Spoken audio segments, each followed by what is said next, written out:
Hello friends, जय हिंद, वंदे मातरम। Welcome back to our YouTube channel. Friends, आज हम बात करने वाले हैं भारत की राजनीति पर। भारत की राजनीति में भी मैं बात करूंगा भारत के अपोजिशन पर, यानी कि भारत के जो विरोधी दल हैं उनकी जो फ्रस्ट्रेशन है, और वो फ्रस्ट्रेशन में क्लूलेस हो गए हैं। मतलब अब वो पूरी तरीका से कंफ्यूजन में है कि वो करें क्या, और उसी स्थिति में वो उल्टे सीधे बयानबाजी जो है करने लगे हैं। अब क्योंकि दो राज्य में विधानसभा चुनाव जो है सबसे पहले है, अभी तो बंगाल में है, उसके बाद यूपी के अंदर होने वाले हैं, और एक जो चुनाव है वो महाराष्ट्र के अंदर हो रहे हैं, लेकिन उनकी बात हम बाद में करेंगे, ठीक है। लेकिन इन दोनों की हम बात करेंगे क्योंकि ये विधानसभा चुनाव है, और इन दोनों राज्य के जो विपक्ष के नेता हैं उनमें जो बौखलाहट बहुत ज्यादा, एक में तो सत्ता में ही है, लेकिन दूसरे जो विपक्ष के नेता हैं हम उनकी बात करेंगे। लेकिन लोग जो है अलग अलग तरीका से इस न्यूज का विश्लेषण करते हैं कि भारत का जो विपक्ष ये है, भारत का विपक्ष वो है। लेकिन मैं मानता हूं कि भारत का जो विपक्ष है ना तो वो रणनीति से जूझ रहा है, ना कोई और तरीका के संसाधनों से, बल्कि अगर भारत का जो विपक्ष है सबसे किसी और चीज से जूझ रहा है तो वो है आइडेंटिटी क्राइसिस। यानी कि वो पहचान ही नहीं पा रहे हैं कि वो है कौन। वो अपने आप को एज ए इंडियन या एज ए हिंदू जो है रिकॉग्नाइज करने में उन्हें समस्या हो रही है। अगर आप एक देश जिसकी आबादी 80-85% हिंदू है, अगर वहां आप अपने आप को हिंदू नहीं कह पाते, या उस आइडेंटिटी से आप अपने आप को बचाते हैं और फिर सोचते हैं कि ये हमें वोट दे दें, तो उसके लिए फिर आपको दूसरे हथकंडे अपनाने पड़ते हैं। फिर क्या करेंगे आप? फिर आप कर सकते हैं कि उनको जो है जातिगत रूप से तोड़िए, यानी कि अलग अलग जातियों में उनको बांटिए।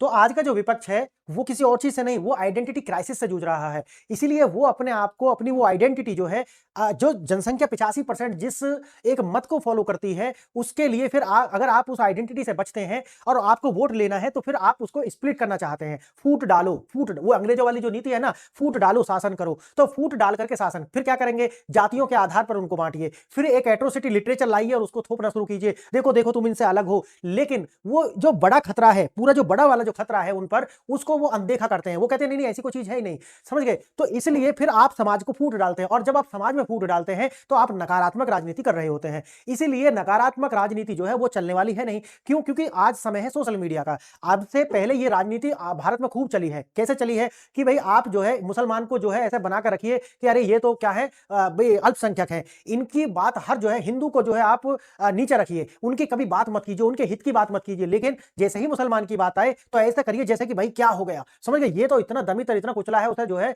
अपना जो है पूरा गोदी में लेकर के घूम रहे हैं। ये जो राजनीति है, जब तक मीडिया जो थी इनके हाथ में थी, जब तक वो कंट्रोल वाली जो मीडिया थी, तब तक तो ये राजनीति चल गई। लेकिन अब ये राजनीति नहीं चलने वाली है। अब समझ गए? इसमें किसी का कोई दोष नहीं है, इसमें सिर्फ सोशल मीडिया है और ये एक बाउंसर है। अब ये जो बाउंसर आया है तो इससे क्या हुआ है कि लोगों तक वो खबर पहुंच रही है कि भाई अब हमारे पास में दो चीजें हैं, दो बात आ गई है कि भाई एक तो ये है कि करप्शन, ठीक, दूसरा है व्यक्तिगत पसंद और नापसंद, और तीसरा है सर्वाइवल। समझे? अगर आप कोई भी व्यक्ति हैं, भाई देखो दुनिया जो है ना वो अलग तरीका से चलती है। अब उसमें अगर आप क्या है कि अगर आप एक व्यक्ति हैं तो उसमें आप दो तीन चीज देखेंगे, यार मेरा फायदा क्या है, ये मेरी जाति का है नहीं है, और लास्ट में जाकर के जो सबसे बड़ा मुद्दा बनता है वो है सर्वाइवल। आज सोशल मीडिया की वजह से ये तुम देख रहे हो कि बांग्लादेश में जो हो रहा है, क्या वो भारत में नहीं हो सकता? इन घटनाओं का इंपैक्ट, और जितने भी जो नेता हैं, खासकर विपक्ष के भी नेता जो हैं, वो कभी भी खुल करके उन्होंने उन लोगों के लिए, जो वहां के जो हिंदू हैं उनके लिए नहीं बोला। क्यों? और अगर वो जो हमास के जो मार रहा है, या इजराइल जो हमास को मार रहा है, उसके लिए बोलते हैं, तो ये जो सारी बातें हैं वो सोशल मीडिया के माध्यम से लोगों तक जाती हैं, और जो लोग हैं फिर वो डिसाइड करते हैं कि भाई ये अपने लोग नहीं है। आज इसी चीज को लेकर के मैं बताने वाला हूं कि जो विपक्ष जो है वो क्यों इतना कंफ्यूज और कितना क्लूलेस क्यों है, इसकी हम आज चर्चा करने वाले हैं। देखिए, ये मैंने एक वीडियो इस पर बनाई थी, और मैंने उसमें ये बताया था कि किस प्रकार से जो बीजेपी है वो दावा कर रही है, बीजेपी ये दावा कर रही है कि हमारी बंगाल में 200 प्लस सीटें आने वाली हैं। इसके ऊपर मैंने एक वीडियो बनाई थी। अगर आप मेरी सारी वीडियोस एक्सेस करना चाहते हैं तो टेलीग्राम लिंक आपको कमेंट बॉक्स में दिया गया है, जाकर के वहां से आप टेलीग्राम ज्वाइन कीजिए। सारी लिंक, सारी पीडीएफ और जितना भी मटेरियल है आपको वहां मिल जाएगा, तो आप वो ज्वाइन कर लीजिए। वहां से आप जितनी भी मैं वीडियो बनाता हूँ सारी लिंक आपको वहां पर प्रोवाइड कराता हूँ, तो ये आपको वहां मिलेगा। और वहां पर मैंने बताई थी कि भाई किस प्रकार से जो अमित शाह है उन्होंने एक प्रेस कॉन्फ्रेंस में ऐसा बोला। अब उसी के बाद प्रतिक्रिया आती है टीएमसी की साइड से। अब टीएमसी के साइड से जो प्रतिक्रिया आती है वो क्या कहते हैं, देखिए सुनिए। वो कहते हैं कि हाँ, अगर हम टीएमसी चाहे, यानी कि वो चाहे, तो अमित शाह अपने होटल से बाहर नहीं जा सकते। सोचिए, एक देश का गृह मंत्री है, ये राज्य के मुख्यमंत्री है, ठीक है। अब एक दोनों ही संवैधानिक पदों पर बैठे हुए लोग हैं। अब आप सोचिए इस बात को कि एक किस तरीका का बयान उनके लिए दे रही हैं। एक मर्यादा देखिए, ये क्या है, ये फ्रस्ट्रेशन है। अब देखिए, चुनाव आयोग से अभिषेक बनर्जी का टकराव। चुनाव आयोग से क्यों टकराव है? वो कह रहे हैं कि भैया ये जो आप जो बूथ बनाएंगे जहां वोट डाली जाएंगी, सरकारी बिल्डिंग जो है उनको बनाइए। लेकिन चुनाव आयोग ने, क्योंकि पश्चिम बंगाल का जो सिनेरियो है अगर आप अच्छे से नहीं समझते तो आप जो है आपको लगेगा कि नहीं चुनाव आयोग ये गलत कर रहा है। वहां का सिनेरियो थोड़ा अलग टाइप का है, ठीक। तो उन्होंने कहा कि नहीं, जैसे कोई सोसाइटी है, सोसाइटी के गेट पर एक बूथ बनाया जाएगा, पूरी सोसाइटी वहां वोट डाल सकती है। क्लियर, ये उन्होंने आपके प्रावधान करा है। और दूसरा ये है कि पश्चिम बंगाल के अंदर लगभग 1 करोड़ 36 लाख जो लोग हैं उनका दोबारा से एसआईआर की प्रोसेस के तहत उनको गुजारा गया। ये जो इशू थे इनको लेकर के जो है ये जो बयान आता है, अब ये तो बंगाल का बयान हो गया। अब दूसरी ओर जो विपक्ष है वो है उत्तर प्रदेश का। अब उत्तर प्रदेश में क्या है, उत्तर प्रदेश में एसआईआर हुआ। अब वहां पर एक विपक्षी पार्टी है समाजवादी पार्टी। समाजवादी पार्टी के जो अध्यक्ष हैं वो हैं अखिलेश यादव। अखिलेश यादव कभी तो कहते हैं कि एसआईआर अच्छा है, कभी कहते हैं नहीं नहीं एसआईआर में हमको जो है नुकसान है, कभी कहते हैं नहीं नहीं एसआईआर से बीजेपी को नुकसान है, कभी कहते हैं नहीं एसआईआर करा लीजिए लेकिन आधार कार्ड को शामिल कर। मतलब ये है कि वो पहचान ही नहीं पा रहे हैं कि उन्हें नुकसान है या बीजेपी को नुकसान है या किसी को कोई नुकसान नहीं है। तो ये जो कंफ्यूजन की जो स्थिति है ये क्यों है, आज हम इसी पर जो है बात करने वाले हैं। और ये जो फ्रस्ट्रेशन है वो कैसे निकल कर आती है। इसी तरीका से एक छोटा चुनाव है, ठीक है, राजनीतिक प्रतिद्वंदता अजित पवार रहे हो या उनके जो भतीजे हैं उन दोनों के बीच में, दोनों संगठन बना लेते हैं। उसी प्रकार से ये दोनों चचेरे भाई हैं राज ठाकरे और उद्धव ठाकरे, ये दोनों नगर पालिका के जो चुनाव है उन्हें जीतने के लिए गठबंधन बना लेते हैं। लेकिन अगर देखा जाए तो ये दोनों तो ध्रुव विरोधी रहे हैं आपस में। लेकिन ये मजबूरी मैं आपको दिखाता हूं कि किस प्रकार से एक भाई ये हो गया कि अब सर्वाइवल के लिए लड़ाई हो चुकी है इन राजनीतिक दलों की। अब हम देखने वाले हैं इसे विस्तार से कि ये स्थिति बन क्यों रही है, ये आ कहां से रहे हैं। अब देखिए 2024 के जो लोकसभा चुनाव हुए थे वहां पर आप जानते होंगे कि यूपी के अंदर बीजेपी का जो रथ है वो रुक गया और बीजेपी को जो सबसे ज्यादा सीटों का जो नुकसान हुआ था लोकसभा की वो यूपी से हुआ था। अब वो जो सीट थी वो अखिलेश यादव और कांग्रेस के जो राहुल गांधी यानी कि कांग्रेस पार्टी को वो जो सीट थी वो दोनों को मिल गई थी जितनी सीट घटी थी बीजेपी की। अब इसे लेकर के उस टाइम पर बड़ा उत्साह था विपक्ष में। इन्होंने संगठन बनाया था इंडी, ठीक है, इंडी गठबंधन। इंडी गठबंधन जो है वो बनाया था इन्होंने और उसकी जीत से जो है ये सारे लीडर उसमें थे, ममता बनर्जी, ये सब लोग अपने। लेकिन हुआ क्या, उसके बाद में लोकसभा चुनाव हो गया। लोकसभा चुनाव के तुरंत बाद जो है 3-4 स्टेटों में विधानसभा के चुनाव थे। उसमें आप देखोगे हरियाणा विधानसभा चुनाव रहा हो, चाहे वो छत्तीसगढ़ का हो, आप एमपी का हो, फिर राजस्थान का हो, वहां से बीजेपी जो है क्लीन स्वीप करती है इन सारी पार्टियों को। अब धीरे धीरे होता क्या है, उसके बाद ये होता है, फिर आता है बिहार का विधानसभा चुनाव। बिहार के विधानसभा चुनाव में फिर वही होता है, यानी कि अप्रत्याशित विजय जो है वो होती है बीजेपी की सभी स्टेट में। वहां से एक नारा निकल के आता है, वोट चोर गद्दी छोड़, यानी कि पहली फ्रस्ट्रेशन यहां से निकल के आती है और यहां से शुरू होती है नकारात्मक राजनीति की शुरुआत। अब ये नकारात्मक राजनीति की जो शुरुआत है ये अब इन जो इंडी गठबंधन के जो नेता जो हंस रहे थे, जो सोच रहे थे कि भाई वापस आ रही है, अच्छे दिन आ रहे हैं, अब उनका खेल जो है दोबारा से खराब हो जाता है। जब उत्साह था लेकिन अब जो है फ्रस्ट्रेशन, और यही फ्रस्ट्रेशन जो है इसमें वो इस तरह के उल्टे सीधे बयान दे रहे हैं जो मैंने आपको शुरू में दिखाया है 2000 लोकसभा चुनाव के बाद जो मैंने आपको बताया है। लेकिन अब हो क्या गया है कि जैसे ही अप्रत्याशित जो विजय है बीजेपी की लगातार विधानसभा के चुनावों में हुई है और अभी ये 2 विधानसभा चुनाव यूपी और पश्चिम बंगाल, और जैसा कि लोग बता रहे हैं, विशेषज्ञ इस बात को बता रहे हैं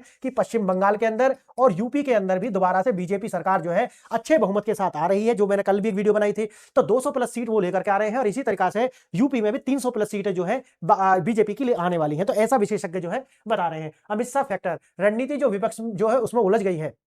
मैंने आपको उस वीडियो में बताया था जो कल बनाई थी, उसमें मैंने बताया था कि पहले जो है बीजेपी ममता बनर्जी पर डायरेक्ट अटैक करने से बचती थी क्योंकि वो राज्य की अस्मिता और ये सब को लेकर के जो है इमोशनल गेम खेल लेती थी। लेकिन अब की बात जो है, जो 4-5 साल में पीछे करप्शन को लेकर के और या भाई भतीजेवाद को लेकर के या फिर जो राज्य की जो सांस्कृतिक राष्ट्रवाद है उसे लेकर के बीजेपी ने किस तरीका का समीकरण बैठा लिए हैं। महिला सुरक्षाओं को लेकर के आरजे का जो मेडिकल कॉलेज हुआ या वहां पर महिलाओं के साथ जिस तरीका से है ना टीएमसी के लीडर ने किस तरीका से सामूहिक जो है वो सब किया था, तो वो सारे को लेकर के जो है अपना नैरेटिव बीजेपी ने बना लिया है। और साथ ही साथ में उन्होंने अपना जो कैडर है, जो कार्यकर्ता है, उनको मजबूत किया है। पिछली बार 2021 में जो चुनाव हुए थे वहां पर इन्होंने जो टीएमसी के बागी नेता जो थे उनको ही टिकट बांट दिए थे, लेकिन अब की बार ये गलती उन्होंने नहीं की है। कल मैंने डेटा दिखाए थे कि किस प्रकार से हर साल जो है बीजेपी का वोट शेयर और साथ ही साथ जो सीट है उनमें किस तरीका से वृद्धि हुई है। तो ये सारे कारण जो थे उनके आधार पर आप कह सकते हैं कि 200 प्लस सीट की जो बात कह रहे हैं वो कहीं ना कहीं बात लॉजिकल दिखाई पड़ती है। अब है जैसे मैंने आपको बताया था कल भी, ये कि कैडर के में जो जोश भरने के लिए तैयारी है, प्रत्यक्ष चुनौती दी जा रही है। अब की बार पहली बार से नहीं हो रहा कि भाई नहीं ममता बनर्जी पर डायरेक्ट अटैक मत करो, लेकिन अब की बार डायरेक्ट अटैक हो रहे हैं। उसी से जो है ये बौखला गई और इन्होंने कहा अगर हम चाहें तो अमित शाह जो अपने होटल से बाहर नहीं निकल सकते। ये जो बौखलाहट की राजनीति है, इसे कहते हैं नकारात्मक राजनीति, और ये निकलती है फ्रस्ट्रेशन से। एक मुख्यमंत्री द्वारा देश के गृह मंत्री के लिए जो इस तरीका की भाषा का प्रयोग दर्शाता है कि राजनीतिक जमीन जो है वो नीचे से खींच सक रही है, और ये जो बयानबाजी है ये बिल्कुल ये दिखाती है कि चुनाव जो है ये हारने जा रही है। अब उसके पीछे 4 कारण क्या है, देखिए टीएमसी की जो चिंता है उसके 4 क्या कारण है। एक तो एसआईआर हुआ है, जहां बताया गया कि 50 से 60 लाख जो वोट है वो यहां पे जो देखे 1.36 करोड़ जो वोट है वो काट दिए गए हैं। 50 से 60 लाख वोट जो है उसका मार्जिन जो था पहले बीजेपी का वोट से 38% था, लेकिन अगर 50 से 60 लाख वोट का अंतर था और वहां से 1.5 लाख के करीब 1.5 करोड़ के करीब वोट कट जाते हैं तो आप एक दूसरा यहां पे बनता है। तीसरा है 58 लाख वोट जो है प्रभावित हुए हैं, और एक यहां पे आप देखोगे अवैध घुसपैठियों पर जो कार्रवाई हुई है। यानी कि अगर आप देखते हो ये 4-5 ऐसे कारण हैं जिससे लेकर के टीएमसी तो चिंता में है, लेकिन बीजेपी मानती है कि ये ऐसे कार्य हो चुके हैं कि जिससे टीएमसी की जो सरकार है वो विदा होने वाली है।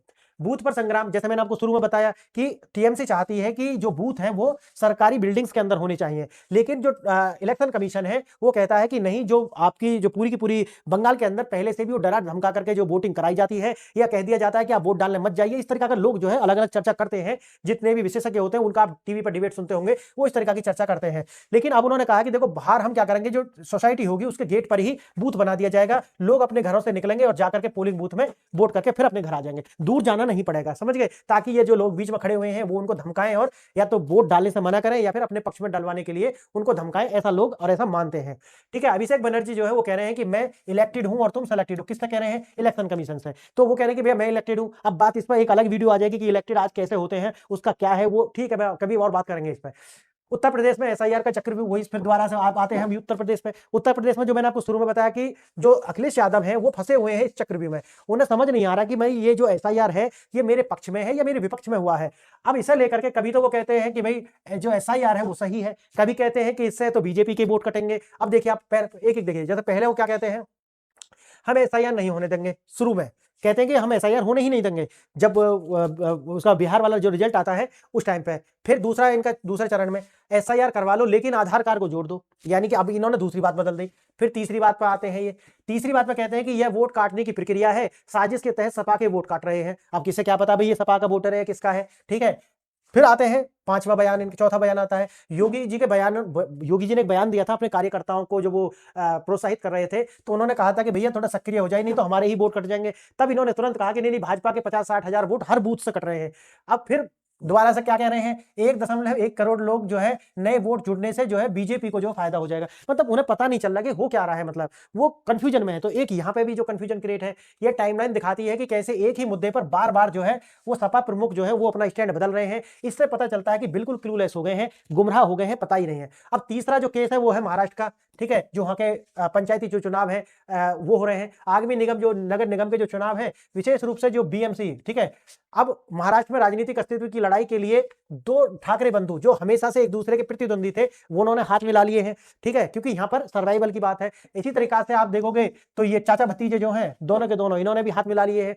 तो शरद पवार हो ये एनपीसी के दोनों, ठीक है, शरद पवार अपनी राजनीति की प्रासंगिकता बनाए रखने के लिए पिंपरी चिंचवाड़ जो नगर निगम है वहां से अपने भतीजे, ठीक है, जो अजीत पवार है उनके साथ जो है मिलकर के चुनाव लड़ रहे हैं, क्योंकि अब राजनीतिक लड़ाई बचाने की बात आ गई है। अब है एक राज्य से दूसरे राज्य तक फैली उलझन है, वही क्यों, जैसे मैंने आपको बता दिया, सहयोगी जो दल है नीतीश कुमार जो है और चंद्रबाबू नायडू, जिनकी अटकलें लगाई जा रही थी कि ये बीजेपी को धोखा दे देंगे, उन्होंने धोखा दिया नहीं। कांग्रेस में जो राहुल गांधी है, जैसा कि मैंने आपको बताया है कि वोट चोर गद्दी छोड़ ये टाइप के जो नारे देते हैं वो लोगों तक डायरेक्ट जुड़ते नहीं है। और जैसा मैंने आपको बताया है कि लोगों को जो है ये नारे जमीन पर होते हुए दिखाई नहीं पड़ते, इसलिए वो जुड़ते भी नहीं है। और फिर है साझा रणनीति क्या है, अन्य नेता जैसे दिग्विजय सिंह जैसे जो नेता हैं वो अपने बयान देते रहते हैं ताकि जो कांग्रेस है वो पता ही नहीं चलता कि भाई कंफ्यूजन की स्थिति में क्रिएट हो जाती है कि ये कांग्रेस की लीडर जो है वो बीजेपी के साथ है या फिर कांग्रेस के साथ है। रणनीतिक पक्षघात की स्थिति में विपक्ष केवल एक नैरेटिव की कमी से नहीं जूझ रहा है, जो मैं आपको बता रहा था शुरू में, ये नैरेटिव की कमी नहीं है, बल्कि समस्या क्या है, समस्या ये है कि इनका जो है ना अपना आइडेंटिटी क्राइसिस जो है उससे जूझ रही है। भारत की जो पूरा विपक्ष है वो समझ नहीं पा रहा है कि अब हम जो वोट जो कह रहे हैं ना कि वोट डालो शासन करो, हम फूट नहीं डाल पा रहे हैं। ये है फूट नहीं डाल पा रहे हैं समाज में, क्योंकि अगर आप 20% वोट के लिए या 15% वोट के लिए 80% समाज को जो है इस तरीका से, ये नहीं है कि आप शांत हो, नहीं आप बिल्कुल खुलकर के 20% के साथ हो, ये समस्या आप जो है खड़ी कर रहे हो, और ये इनके जो है आने वाली राजनीतिक जो जमीन है उनको खींच लेगी। इस तरीका की राजनीति सर्वाइव नहीं कर पाएगी भारत के अंदर। अब जो राजनीति है वो 2010 वाली राजनीति बिल्कुल नहीं हो पाएगी। जितने भी लीडर हैं, चाहे वो पक्ष के हैं विपक्ष के हैं, ये बात स्पष्ट कर लीजिए अपने दिमाग में कि आप 2010 वाली राजनीति बिल्कुल नहीं कर सकते। आप आज समाज को तोड़ करके राजनीति नहीं कर सकते। आपको पॉजिटिव पॉलिटिक्स करनी पड़ेगी। आपको डेवलपमेंट की पॉलिटिक्स करनी पड़ेगी। आपको ये नहीं दिखना चाहिए लोगों को